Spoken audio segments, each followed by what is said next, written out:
Assalamualaikum warahmatullahi wabarakatuh.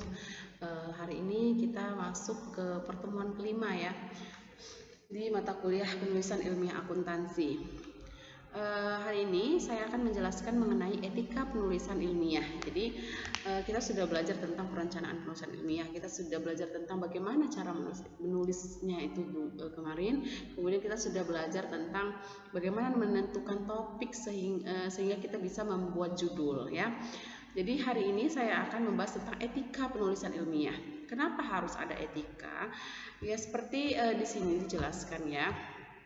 Di Jerman, ini menurut surat kabar dari Jerman, Menteri Pendidikan Nasional Jerman Annette Schavan menghadapi dugaan bahwa sebagian dari tesisnya merupakan plagiat. Schavan diduga telah mencantumkan kutipan hasil penelitian Sigmund Freud yang diklaimnya melalui sumber asli. Padahal penulis ini mendapatkan kutipan tersebut dari literatur lain yang mengutip Freud. Artinya, Schavan mengutip Freud dari sumber sekunder. Jadi itu aja bisa jadi masalah. Ya, kita mengutip dari sumber sekunder aja bisa jadi masalah. Contoh gini, kita nggak lihat bukunya loh, kita nggak tengok buku itu, tapi kita mengutipnya itu dari penelitian orang lain. Itu namanya kita mengutip dari sumber sekunder, sumber kedua, bukan sumber aslinya. Kemudian ada lagi yang pernah bermasalah mengenai hal ini. Salah satu contoh Presiden Hongaria Paul Schmidt meletakkan jabatan pada Senin tanggal 2 tahun 4 tahun 2012 setelah gelar doktornya pada 1992 itu dicabut. Sesudah adanya pernyataan ia menjiplak sebagian dari disertasi setebal 200 halaman. Bayangin dia buat disertasi untuk mencapai gelar doktor, tapi dia menjiplak. Setelah itu gelarnya dicabut. Jadi ya itu kalau ketahuan ya bakalan seperti itu. Kalau nggak dicabut dipecat atau ya seperti itulah biasanya sanksi yang didapatkan. Salah satu lagi contoh di Indonesia, 1 dari 3 orang dosen bergelar doktor yang dikenai sanksi oleh universitas bla bla bla karena kasus plagiat mengaku teledor. Tidak ada unsur kesengajaan pencontekan tanpa sumber. Jadi memang makanya saya dulu ya, kalau yang udah pernah masuk kelas saya semester lalu itu, saya selalu mengajari tentang kutipan. Kenapa? Karena kita belajar tentang penulisan ilmiah loh. Penulisan ilmiah itu mau nggak mau kalian harus tahu tentang kutipan. Orang yang melakukan kutipan itu artinya dia mencontek tapi menggunakan sumbernya. Tapi kalau sudah mencontek tanpa sumber, itu seolah-olah kita merasa bahwa tulisan orang lain itu tulisan kita. Jadi itu salah. Yang benar itu adalah kita mengambil punya orang lain, kita masukkan ke paper kita buat sumbernya. Itu artinya kita menghargai si penulis tersebut ya. Jadi seperti itu. Lanjut. Jadi cukup banyak ya fenomena tentang plagiasi atau kasus pelanggaran etika karya ilmiah. Ini juga ada di Jakarta ya, di Indonesia lebih dari 100 dosen yang melakukan penciplakan. Akhirnya ada 2 dosen dipecat, dan 4 lainnya diturunkan pangkat jabatannya. Jadi hal-hal itu sering terjadi. Itu masalah-masalah yang sering terjadi di dunia pendidikan, di dunia ilmiah. Maka hari ini saya jelaskan tentang etika itu apa. Jadi di dalam hidup ini, baik bersosialisasi antara keluarga, lingkungan terkecil kita keluarga, bersosialisasi di lingkungan sekolah, lingkungan kampus, lingkungan kehidupan sosial kita, bertetangga dan lainnya, sampai kita menulis ilmiah pun, untuk menulis pun kita pakai etika. Karena etika ini adalah sesuatu yang sangat penting, sangat kompleks, dan sangat berpengaruh untuk kehidupan selanjutnya. Ya. Di sini dijelaskan etika itu maksudnya apa. Jadi etika itu adalah konsep yang mengarah pada perilaku yang baik dan pantas berdasarkan nilai-nilai norma agama, moralitas kemanusiaan dan peranata keilmuan. Itu dia etika ya. Kemudian tujuannya apa sih sebenarnya kita belajar etika ini? Pertama, untuk menjamin akurasi temuan penelitian dan pengembangan ilmu pengetahuan yang kita punya. Kemudian untuk melindungi hak kekayaan intelektual peneliti.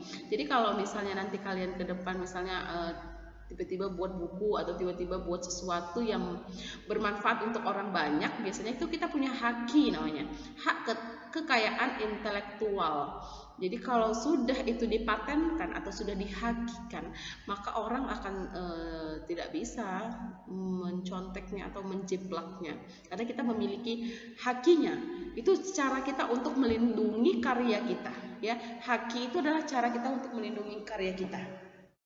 Yang ketiga, untuk melindungi objek penelitian dari pemalsuan dan kerusakan, kemudian menjaga reputasi ilmuwan, dan terakhir untuk menegakkan etika moral dalam berperilaku.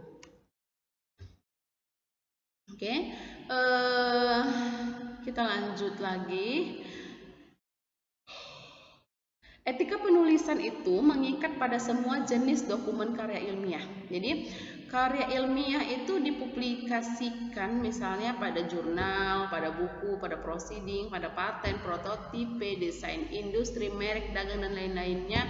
Maka etika itu mengikat ya kepada karya-karya tersebut. Oke, kemudian terhadap karya-karya yang belum dipublikasikan pun dia tetap mengikat. Contohnya skripsi, tesis, disertasi, laporan penelitian, manuskrip, working paper, dan lain-lain, itu tetap. Jadi artinya segala hal yang kita lakukan, baik dipublikasikan maupun tidak dipublikasikan, tetap berkaitan dengan yang namanya etika, ya. Oke. Jadi ini ada berbagai pelanggaran etika publikasi karya ilmiah. Pertama, plagiarism and self-plagiarism. Yang kedua, research fraud, fabrikasi dan falsifikasi data. Kemudian yang ketiga, memanfaatkan data atau informasi bukan dari sumber asal. Yang keempat, salam slicing, itu dia penggunaan data secara berulang pada dua artikel. Dan kemudian yang kelima, ada kepenulisan atau ghost quiz and give authorship. Jadi ini artinya penulis hantu, penulis itu nggak diketahui. Kemudian yang terakhir ada publikasi ganda, ya. Oke, hal-hal ini adalah salah satu contoh berbagai pelanggaran etika di dalam melakukan publikasi karya ilmiah. Oke, jadi objeknya itu di dalam objek plagiasi itu apa aja sih kalau di dalam karya ilmiah, ya kan? Ini kan karya ilmiah ya, beda kalau misalnya kita cerita tentang plagiat, misalnya plagiat fashion. Kalau plagiat fashion udah jelas dari mulai bentuk gayanya, bentuk bajunya, dan lain itu kita udah jelas nampak di objek-objeknya. Ini sekarang kita cerita tentang objek plagiasi di dalam hal karya ilmiah. Apa aja sih yang termasuk objek plagiasi itu? Pertama ada ide. Ini nih kalau udah ide, ya ampun, berarti kalau udah ide namanya kita buat satu tulisan, idenya sama, kemudian objeknya pun sama, teori yang dipakai pun sama, itu udah nggak bener itu, ya. Kedua, banyak juga orang memplagiasi itu ide orang tuh biasa ya, banyak. Misalnya kita membaca satu teks atau membaca satu jurnal, satu artikel di internet, kita lihat ide dia ini baik, misalnya dia meneliti tentang pengaruh laba terhadap perusahaan X misalnya. Boleh kita ikutin ide dia, tapi jangan diplagiasi mentah-mentah. Jadi harus ada perubahan dari segi misalnya teorinya, dari segi beberapa kata di judul, kemudian dari segi objek datanya itu harus berubah. Jadi jangan sama persis dengan ide orang lain, ya. Kedua, konsep. Jadi konsepnya pun bisa dijadikan plagiasi. Kata-kata, apalagi kata-kata ya. Kata-kata, kalimat, data itu udah jelas sekali sangat mudah diplagiasi, tinggal copy paste. Apalagi zaman sekarang, zaman internet ya, copy paste. Jadi kata-kata orang seolah-olah kata-kata kita, kalimat orang seolah kalimat kita, data orang seolah data kita, padahal bukan. Ya, jadi itulah yang dikatakan objek plagiasi. Oke, kita lanjut. Jadi untuk menindaklanjuti kegiatan ini, jadi tindakan plagiasi pada penulisan karya ilmiah itu pertama ada sanksinya berdasarkan Permendiknas tahun 2010 di nomor 17. Jadi sudah terbit pula peraturan menterinya, Menteri Pendidikan Nasional terhadap keadaan ini. Artinya ini sudah tidak main-main lagi, sudah ada peraturannya, sudah ada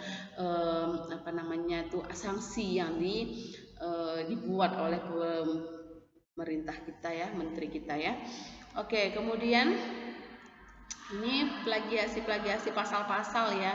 Jadi untuk pasal satunya itu nanti bisa kalian baca aja langsung. Kemudian ini lingkup dan pelakunya. Jadi plagiasi ini masuk di pasal 1 ayat 1 Permendiknas nomor 17 tahun 2010. Nanti kalian bisa baca.